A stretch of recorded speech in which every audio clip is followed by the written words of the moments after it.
안녕하십니까? 좋은 아침입니다.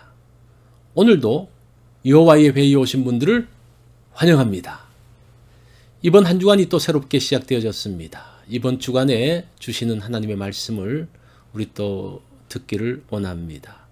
오늘 주신 말씀은 열왕기상 4장 2절입니다.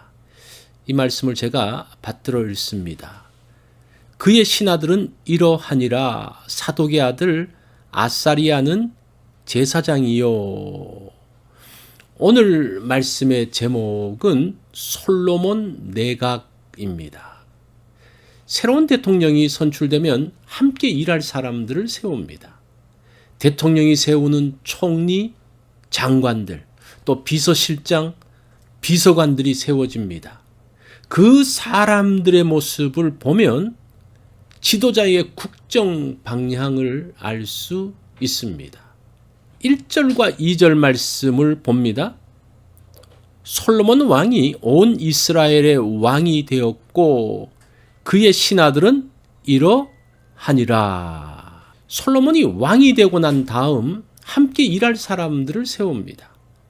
솔로몬이 사람을 세우는 것과 맡긴 것을 보면 솔로몬의 통치 방향을 알 수가 있습니다. 솔로몬의 중앙 행정 조직은 8개 부서입니다. 다윗 때의 7개 부서에 대해서 하나가 늘어났습니다. 다윗 때는 군대 장관이 먼저 나옵니다. 그런데 솔로몬 때는 행정 조직이 먼저 나옵니다. 이 벌써 우선권의 차이가 있죠. 다윗 때에는 전쟁을 통해서 영토를 넓혀가는 과정에서 군대의 조직을 우선시했습니다. 솔로몬 때에는 전쟁이 끝나고 평화의 시기로 나라 안에 행정 조직을 강화했습니다. 다윗 때의 그렛과 블레셋을 점령하고 그것을 관리할 장관을 세웠습니다. 솔로몬 때는 다른 나라에 세운 총독부를 폐지하고 지방의 12행정구역을 관리하는 관리장과 이 지방 두령을 이야기하는 거죠. 궁중 전체 살림을 맡는 국내 대신부를 만들었습니다. 솔로몬은 다윗의 정복을 통한 외부 확장보다는 확장되어진 왕국을 정착시키고 안정시키는 일을 했습니다. 외부로 뻗어나가는 시기가 있는가 하면 확장된 것을 안정시키는 시기가 있습니다. 시대의 변화 속에서 자신의 역할을 정확하게 파악했습니다. 행정조직을 잠깐 소개를 하면 3절에 보면 아일롯의 아들 여호사밧은 사관이요. 4절에 사독과 아비아달은 제사장이요. 6절에 압다의 아들 아도니람은 감력관 이었더라. 위의 세 부서의 사람들은 다윗 시대에도 동일한 직무를 맡았습니다. 그래서 신구 조화를 이룰 수 있도록 38%의 사람은 과거에 있었던 사람들로 채웠습니다. 과거 사람은 구시대의 인물이 아니라 연속성을 만들어주는 역사의 인물입니다. 그러면서도 새로운 사람들로 내각을 채워 나갔습니다. 과거 인물과 직책을 보면 아주 흥미롭습니다. 여호사밧은 사관으로 역사를 기록하는 사람입니다. 왕국의 장서를 관리하는 사람이죠. 왕국 역사의 일관성을 위해서 그 사람을 세웠습니다. 사독은 제사장으로 끝까지 다윗과 함께 했던 사람입니다. 솔로몬의 형 아도니아의 반역 사건 중에도 다윗의 뜻대로 솔로몬에게 기름을 부어 왕으로 세웠습니다. 아도니아를 지지했던 아비아달은 대제사장의 직에서 폐하여졌습니다. 그러나 솔로몬 초대 내각 명단에는 아비아달이 포함되어져 있습니다. 감력관은 이스라엘 내에서 노역하는 이방인을 관장합니다. 지금으로 말하면 노동부 장관 정도 될 것 같습니다. 아도니람은 다윗 때부터 이 일을 충성스럽게 한 사람이었습니다. 아도니람은 다윗 때부터 이 일을 충성스럽게 하는 사람이었습니다.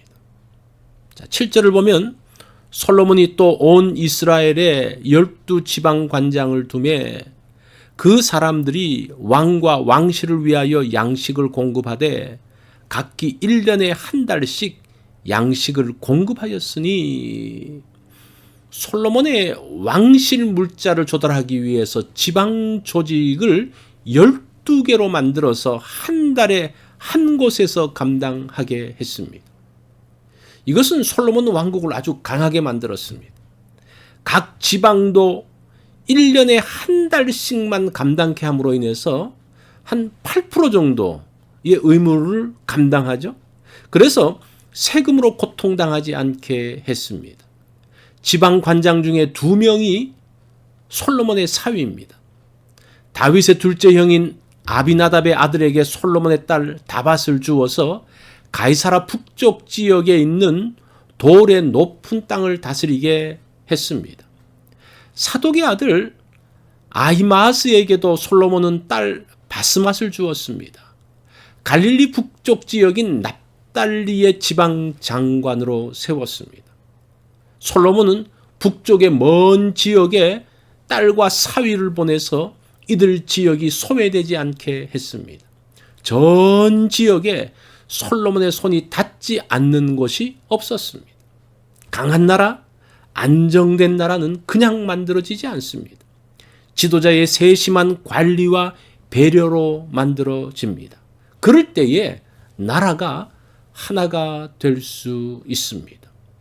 솔로몬은 신구 조화를 이루어 나갔습니다. 8명의 강요 중에서 3명은 기존 사람으로 세웠습니다. 솔로몬은 새로운 시대에 자신의 역할을 정확하게 알았습니다. 자신의 시대에는 군대 우선이 아닌 행정 우선이었습니다. 솔로몬은 백성들의 어려움을 알고 부담을 분산시켜 주었습니다. 자신의 사위를 소외 지역에 보내서 배려했습니다. 솔로몬 왕국의 강성함은 솔로몬의 지혜에서 나왔습니다. 왕국을 잘 다스리기 위해 간구했던 솔로몬에게 하나님께서 지혜를 주셨습니다. 하나님의 지혜로 솔로몬은 나라를 강성하고 안정되게 만들었습니다. 나라는 혼자가 아닌 함께 세워 나갑니다. 지혜로운 솔로몬은 함께 일할 사람을 잘 세웠습니다. 적재적소에 배치했습니다. 우선순위를 정확하게 했습니다. 오늘 나도 나의 삶이 정돈되고 사람들과의 관계도 한번 복되게 만들어가는, 그래서 나의 삶들을 더욱더 안정하는 그러한 날이 되면 어떨까요? 이것이 오늘 여호와의 회의에서 주신 말씀입니다. 오늘 우리가 한번 솔로몬의 지혜를 한번 배워보면 좋겠습니다. 무엇이 우선인지를 생각하고 그것에 따라서 나의 삶의 방향을 맞추는 한번 그러한 날이 되기를 바랍니다.